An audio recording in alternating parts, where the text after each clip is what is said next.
ओम शांति। 22 तारीख की वाणी है। बाबा कहते, बच्चे, ज्ञान योग की प्रकाष्ठा से तुम्हारी सर्व कर्म इंद्रियां शीतल हो जाएंगी और तुम बच्चों को समझ मिली है, इसीलिए कर्मों से कोई विकर्म नहीं करना है। बाबा की याद में रहने का पुरुषार्थ करना है। जितना बाबा की याद में रहते हैं, योग की स्थिति रहती है, निरंतर बाबा याद रहता है, उतना ही हमारे सर्व कर्म इंद्रियां शीतल होती जाती हैं और कोई भी कर्म हमसे नहीं होता जाता। जमा का खाता हमको अब बढ़ाना है। मीठे बच्चे, जितना समय मिले सच्ची कमाई करो। चलते फिरते कर्म करते बाप की याद में रहना ही सच्ची कमाई का आधार है। इसमें कोई तकलीफ नहीं। प्रश्न: जिन बच्चों में ज्ञान की प्रकाष्ठा होगी, उनकी निशानी सुनाओ। उत्तर: जिनमें ज्ञान की प्रकाष्ठा होगी, उनकी सब कर्मेंद्रियां शीतल हो जाएंगी, चंचलता समाप्त हो जाएगी, अवस्था एक रस हो जाएगी, मैनर्स सुधरते जाएंगे। प्रश्न है, शिव बाबा की याद बुद्धि में यथार्थ नहीं है तो रिजल्ट क्या होगी? कोई न कोई विकर्म ज़रूर होगा। बुद्धि इतना भी काम नहीं करेगी कि हमारे द्वारा कोई विकर्म हो रहा है। बाप का फरमान न मानने के कारण धोखा खाते रहेंगे। गीत बजा है, आखिर वह दिन आया आज। ओम शांति। बच्चों को खात्री हो गई है कि बेहद का बाप आया हुआ है। श्री कृष्ण को बेहद का बाप नहीं कहेंगे। यह गीत तो यहाँ के नाटक वालों ने बनाए हुए हैं। महाराजा धीराज श्री कृष्ण के लिए कहते हैं। बाबा कहते हैं, मैं तो नहीं बनता हूँ, तुम बच्चों को बनाता हूँ। तो इन गीतों से भी कुछ न कुछ अच्छा अर्थ निकलता है। बेहद का बाप गरीब निवाज ज़रूर है। जिस भारत को साहूकार बनाते हैं, वह भारत अब गरीब बन गया है। भारत में ही उनका जन्म होता है और कहीं उनका जन्म गाया हुआ नहीं है। भले पूजा करते हैं, कोई भी नेशन में यह चित्र है, परंतु जन्म तो यहाँ होता है ना। जैसे क्राइस्ट का जन्म और कोई जगह है, परंतु चित्र तो यहाँ भी है ना। तो भारत को गॉड फादर का बर्थ प्लेस कहेंगे। मनुष्य तो कुछ समझते नहीं, वह तो ईश्वर को सर्वव्यापी कह देते हैं। आगे तुमको भी पता नहीं था, अभी जानते हो कि भारत पतित पावन परम पिता परमात्मा का बर्थ प्लेस है। मनुष्य तो समझते हैं कि परमात्मा तो जन्म मरण से न्यारा है। हाँ, मरण से बेशक न्यारा है, क्योंकि उनका अपना शरीर तो है नहीं, बाकी जन्म तो होता है ना। बाबा कहते हैं, मैं आया हूँ, मेरा दिव्य जन्म है। और मनुष्य तो गर्भ में प्रवेश कर फिर छोटे से बड़े बनते हैं। परमात्मा का दिव्य जन्म होता है। शरीर उसका खुद का नहीं है, दूसरे के तन का आधार लेकर परमात्मा ज्ञान सुनाते हैं, इसीलिए मरण नहीं होता। बाकी आत्माएं गर्भ से जन्म लेती हैं, शरीर धारण करती हैं, इसीलिए उनकी मृत्यु भी गाई जाती है। मैं ऐसा नहीं बनता हूँ। हाँ, कृष्ण माँ के गर्भ में जाते हैं, छोटे से बड़ा बनते हैं। हर एक आत्मा अपनी माँ के गर्भ में प्रवेश कर जन्म लेती है। यह मनुष्य मात्र की बात है। मनुष्य ही कंगाल, मनुष्य ही सिरताज बनते हैं। भारत सतयुग आदि में डबल सिरताज था। पवित्रता की निशानी रहती है। पवित्रता का ताज और रत्न जड़ित ताज था ना। पवित्रता गुम हो जाने के बाद सिर्फ एक ताज रहता है। विश्व का मालिक थे, फिर पुनर्जन्म लेते लेते एक ताज गुम हो गया, फिर सिंगल ताज वाले बने। पहले डबल ताज वाले थे, एक लाइट का ताज और दूसरा क्राउन। फिर लाइट का ताज गायब हो गया, केवल क्राउन बचा और फिर क्राउन भी समाप्त हो गया। यह ज्ञान की बातें हैं। पूज्य से पुजारी बनने के कारण एक ताज गुम हो गया है। राजाएं पतित होते आए हैं और जो पावन राजाएं सूर्यवंशी, चंद्रवंशी पास्ट हो गए हैं, उनके चित्रों की पूजा करते आए हैं। जो पवित्र पूज्य थे वही फिर पुजारी बने हैं। उनको ही 84 जन्म भोगने पड़ते हैं। जो भारत कल पूज्य था सो अब पुजारी बना है। फिर पुजारी गरीब से पूज्य साहूकार बनना है। अब तो कितना गरीब है। कहाँ हेवन के महल थे। मंदिर के ऊपर भी कितने हीरे जवाहरात जड़े हुए थे। तो वे अपना महल तो और ही अच्छा बनाते होंगे ना। अभी तो कितना गरीब हैं। गरीब से साहूकार अभी तुम फिर बनते हो। पुरुषार्थ तुम बच्चों को करना है। युक्तियाँ रोज बताते हैं। जितना टाइम फुर्सत मिले यह याद की कमाई करनी है। ऐसे बहुत काम होते हैं जिनमें बुद्धि नहीं लगानी होती है। कोई कोई में बुद्धि लगानी पड़ती है। तो जब फुर्सत मिलती है, घूमने फिरने जाते हो, तो बाप की याद में रहो। यह कमाई बहुत करनी है। थोड़ा भी टाइम मिले, घूम रहे हैं या हम बैठे हैं एकांत में, तो हर समय तो कारोबार में हमारी बुद्धि नहीं लगती है। तो उस समय हम बाबा को याद करते रहें। यह है सच्ची कमाई। बाकी तो वह है अल्पकाल के लिए झूठी कमाई। यह शिक्षा तुम बच्चों को अभी ही मिलती है। तुम जानते हो कि हमको बेहद के बाप से बेहद का वर्षा लेना है। इसमें कोई भी तकलीफ नहीं है। घर बार भी नहीं छुड़ाते हैं। सिर्फ कहते हैं बच्चे विकार में नहीं जाना है। इस पर ही अक्सर करके झगड़ा चलता है। और सत्संगों में ऐसे झगड़े थोड़े होते हैं। वहाँ तो जो सुनाया वह सत्य सत्य कहकर चले जाते हैं। झगड़ा यहाँ होता है। इस रुद्र ज्ञान में असुरों के विघ्न बहुत पड़ेंगे।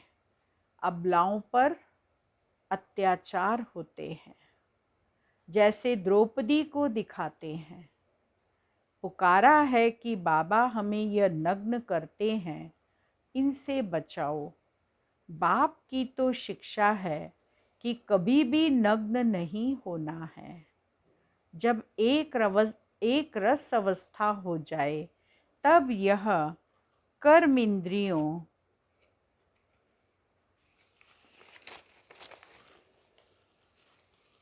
शीतल हों तब तक कोई न कोई चंचलता चलती रहेगी।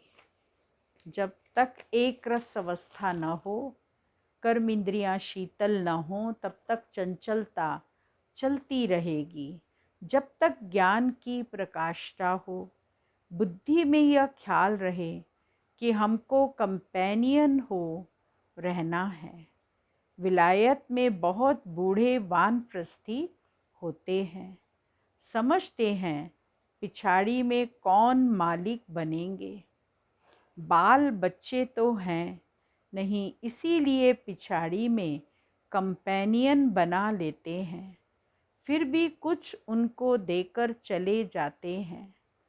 तुम लोग तो अखबारें पढ़ते नहीं हो, अखबारों में समाचार बहुत आते हैं। तुम बच्चों को कोई यह पढ़ना नहीं है।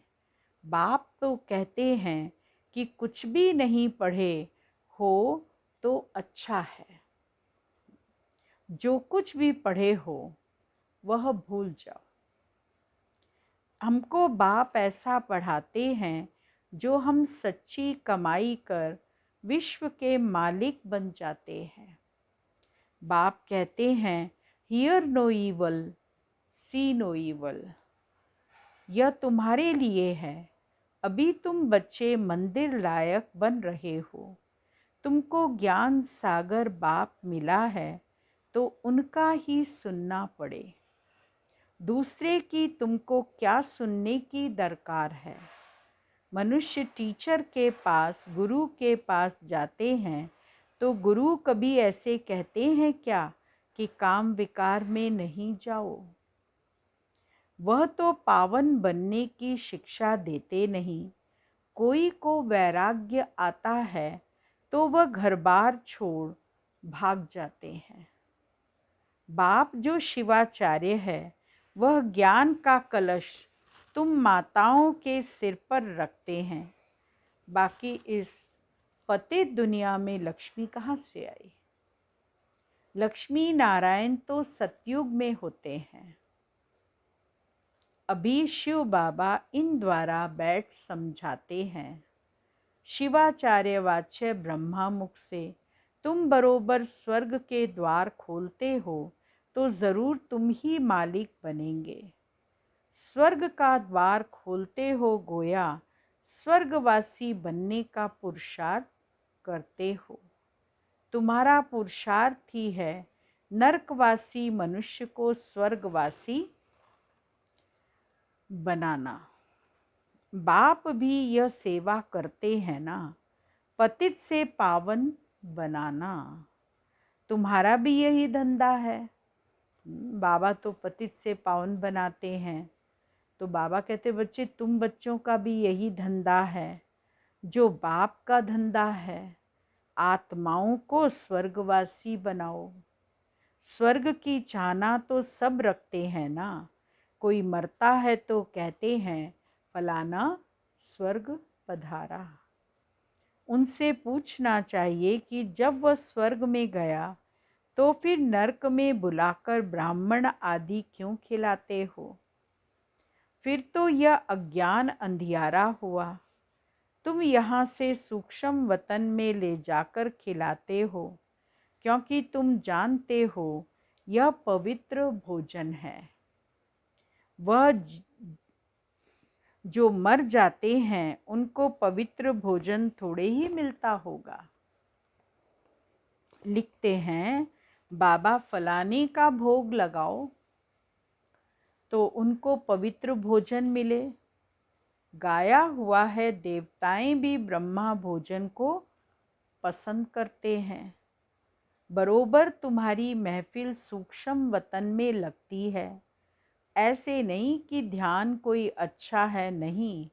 योग को ध्यान नहीं कहा जाता और ध्यान को योग नहीं कहा जाता। बाबा कहते हैं मेरे साथ बुद्धि योग लगाओ तो विकर्म विनाश होंगे। बैकुंठ में जाकर रास विलास करते हैं, वह कोई कमाई नहीं है। मुरली तो सुन नहीं सकते, यह भोग आदि तो एक रस्म रिवाज है ड्रामा अनुसार। मनुष्यों की रस्म रिवाज और संगम युगी ब्राह्मणों की रस्म रिवाज में रात दिन का फर्क है। यहाँ से जाकर सूक्ष्म वतन में खिलाते हैं। इन बातों को जब तक नए समझे नहीं तब तक संशय उठता है। हम कहेंगे ड्रामा अनुसार इसकी तकदीर में नहीं है तो संशय पड़ा और चला गया। फिक्र की बात नहीं। कोई चले जाते हैं तो बाबा कहते उसकी बुद्धि में संशय पड़ता है तो वो छोड़ देता है। इनकी तकदीर में नहीं था। पहली बात भूल जाते हैं कि हमको बाप से वर्षा लेना है। कोई बात में संशय बुद्धि बन पड़ते हैं। अरे हमारा काम है वर्षे से, हमें तो बाबा का वर्षा लेना है, बाबा को याद कर पावन बनना है। हम पढ़ाई फिर क्यों छोड़ें? क्यों हमें पढ़ाई छोड़नी चाहिए? मुरली तो सुनना है ना। निराकार बाप तुमको डायरेक्शन कैसे सुनाएंगे? उनको मुख ज़रूर चाहिए। ब्रह्मा मुख से अथवा ब्रह्मा कुमार कुमारियों से सुनना है। कोई बाहर में दूर चले जाते हैं, मुरली भी नहीं मिल सकती है तो बाप कहते हैं कोई हर्जा नहीं है, तुम याद में रहो और सुदर्शन चक्र फिराते रहो। यह बाप की श्रीमत मिली हुई है। कहाँ भी हो तुम लड़ाई के मैदान में हो। बाबा कहते कहीं पर भी हो, चाहे लड़ाई के मैदान में हो, वहाँ भी तुम सुदर्शन चक्र घुमा सकते हो और बाबा को साथ रख के अपना काम कर सकते हो। बाप मिलिट्री वालों को भी समझाते हैं कि तुमको यह सर्विस तो करनी है, यह तो तुम्हारा धंधा है, शहर की संभाल करना है। तुम पगार खाते हो, एग्रीमेंट की हुई है तो संभाल भी करनी है। बुद्धि में लक्ष्य तो बैठा हुआ है। बेहद का बाप स्वर्ग का रचयिता है। वह कहते हैं बच्चे तुम मेरी याद में रहो तो विकर्म विनाश होंगे। शिव बाबा की याद में रहकर खाओ तो कोई ऐसी चीज़ होगी वह पवित्र हो जाएगी। जितना हो सके परहेज भी रखनी है। लाचारी हालत में बाबा को याद करके खाओ। इसमें ही मेहनत है। ज्ञान को युद्ध नहीं कहा जाता, याद में ही युद्ध होती है। याद से ही विकर्म विनाश होंगे। माया का थप्पड़ नहीं लगेगा। देह अभिमानी नहीं बनेंगे। तुम अपने को आत्मा समझो। तुम शरीर को याद करते रहते हो, आत्मा को भूल गए हो। इसीलिए पूछा जाता है आत्मा का बाप कौन है? उनको जानते हो? उनका नाम रूप देश काल लिखो। उनमें भी वैरायटी लिखते हैं। कोई लिखते आत्मा का बाप हनुमान है, कोई क्या लिखते जिस भगवान को मानते हैं उसको आत्मा का पिता बोल देते हैं। कितना अज्ञान है। तो फिर समझाया जाता है आत्मा तो है निराकार, तुम्हारा गुरु तो साकार है, निराकार का बाप साकार कैसे होगा? समझाने की प्रैक्टिस पर सारा मदार है। और साथ में मैनर्स भी अच्छे चाहिए। बहुत अच्छे अच्छे बोलने वाले हैं, दूसरे को तीर अच्छा लग जाता है। खुद में मैनर्स न होने के कारण उन्नति होती नहीं। याद बहुत अच्छी चाहिए। कोई तो ज्ञान बहुत अच्छा सुनाते हैं, योग कुछ भी नहीं। ऐसे नहीं कि योग बिगर ज्ञान की धारणा नहीं हो सकती। धारणा तो हो जाती है, समझो किसको हिस्ट्री ज्योग्राफी सुनाते हैं वह तो झट बुद्धि में बैठ जाएगा। बाबा की याद का कुछ भी बुद्धि में नहीं होगा। मांस मदिरा भी खाते होंगे। यह तो एक कहानी है, वह याद पढ़ना तो सहज है। हिस्ट्री ज्योग्राफी बुद्धि में आ जाती है। याद की बात ही नहीं, पवित्रता की भी बात नहीं।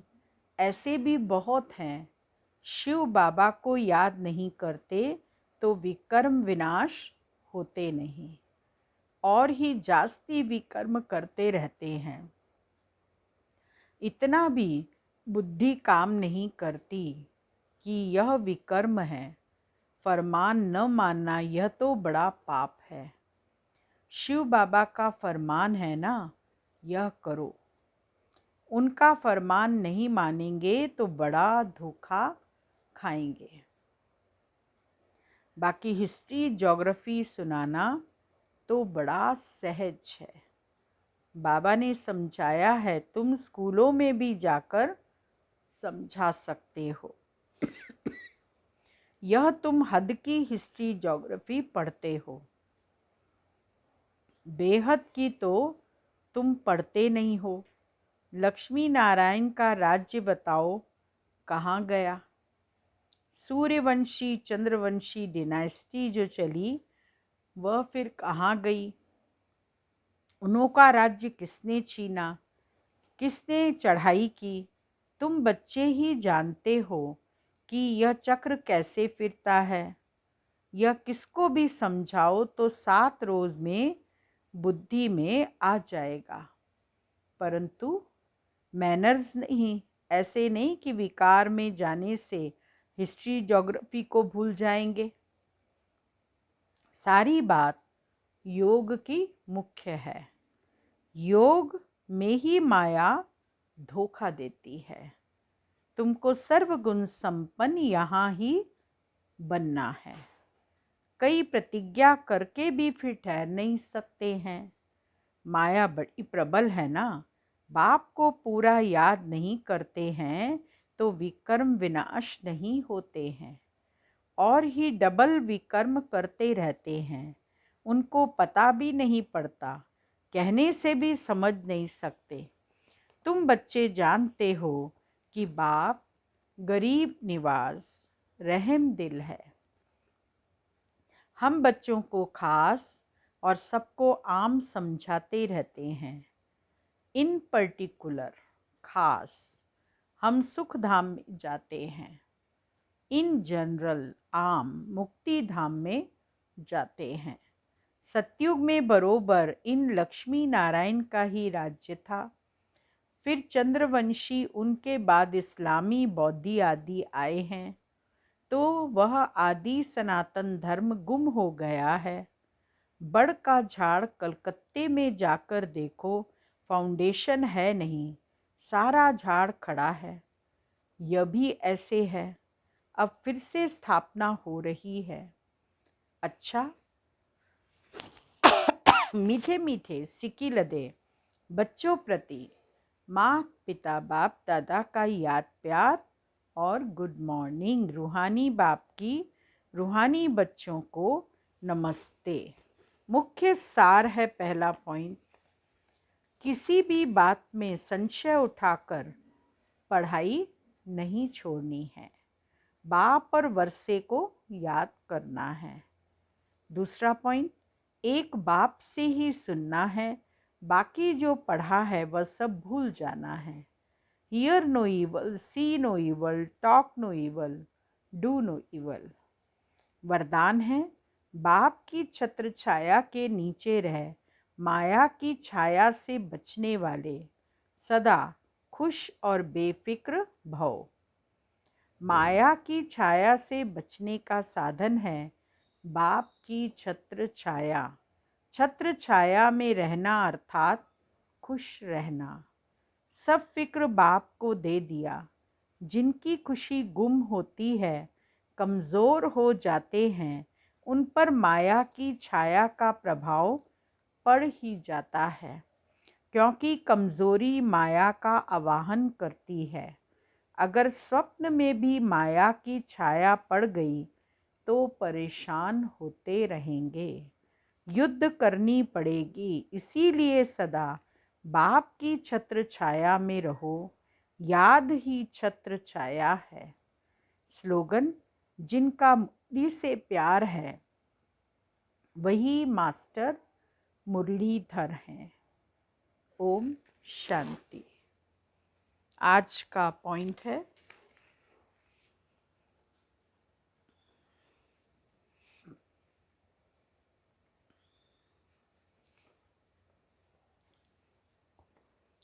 समय प्रति समय वैभवों के साधनों की प्राप्ति बढ़ती जा रही है। आराम के सब साधन बढ़ते जा रहे हैं, लेकिन यह प्राप्तियां बाप के बनने का फल मिल रहा है। तो फल को खाते बीज को नहीं भूल जाना। आराम में आते राम को नहीं भूल जाना। ओम शांति।